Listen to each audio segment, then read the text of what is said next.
За сайн байцгаана уу сурагчдаа. За 8 дугаар ангид модултай тэгштгэл гэсэн сэдвийн 22 бодол өгсөн байгаа. За энэс багшийн нэг 5 бодлогыг тайлбарлаж өгье. За 3 дугаар бодлогыг авч үзье. За эхлээд бид нар модулыг олох ёстой. Тэгэхээр x-с хасган 3 модуль тэнцүү. За энэ хасах 2 бол тэнцүүгийн нөгөө тал нь гарахаар нэмэх 2 болно. Тэгэхээр 6 дээр 2-ын нэмээд 8. За энэс 8 гэдэгтээ бол тгээс их учраас бид нар 2 салгаж бодно тий. X-с хасган 3 тэнцүү 8. X-с хасган 3 тэнцүү хасган 8. За эндээс бол 8 дээр нэмэх нь 3 буюу X тэнцүү 11. За нэг шийдэн тий. За хоёр дахь шийдэн X хасган 3 тэнцүү хасган 8 гэдэг чинь X тэнцүү хасган 8 дээр нэмэх нь 3 буюу X тэнцүү хасах 5.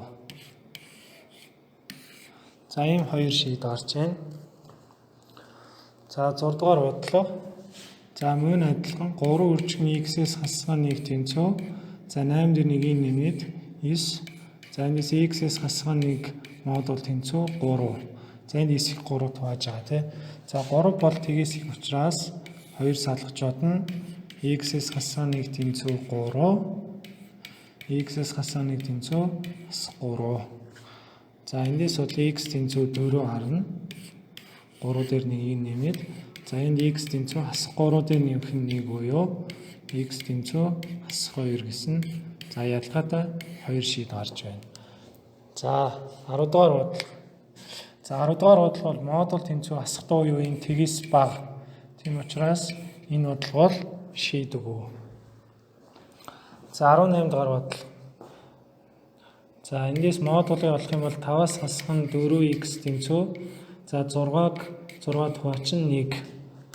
За эндээс 1 гэдэг бол тгээс их учраас 2 ялгаатай шийдтэй байх ёстой. Тэгэхээр 5-аас хасган 4x тэнцүү 1. 5-аас хасган 4x тэнцүү хасган 1. За эндээс 5-аас хасган 1 тэнцүү 4x. За 4x тэнцүүгийн нөгөө талд нь гаргалаа. Эндээс 4 тэнцүү 4x. За x тэнцүү 1 гарна.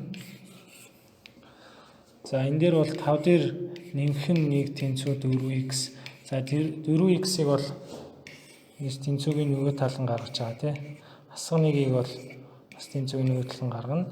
Тэгэхээр тэмдгүү золигдоод юм тэгээд 6 тэнцүү 4x. За 1x тэнцүү 6 хувахан 4 буюу 3 хувахан 2. Эсвэл 1.5. За эндээс x тэнцүү 1.5 гэсэн. За энэ ялгаатай 2 шийдтэй гарч байна. За 22 дугаар бодлого бол за энэс модулыг олох юм бол x-с хасган 1 хувахан 3 тэнцүү 8. За 8 гэдэгтээ бол тгээс их учраас 2 салгаж бодно. Тэгэхээр x-с хасган 1 хувахан 3 тэнцүү 8. За x-с хасган 1 хувахан 3 тэнцүү хасган 8. За энэ дээр бол x-с хасган 1 тэнцүү 8-ыг 3-аар хөвжүүлээд 24. За x тэнцүү 24 дээр 1-ийг нэмнэ. Тэр 25 гарна гэсэн үг. За энэ дээр бол x-с хасган 1 тэнцүү хасах 24. За x тэнцүү хасах 24 дээр за нэмэх нь 1. Эндээс x тэнцүү хасах 23. За ийм ялгаатай 2 шийд гарч байна.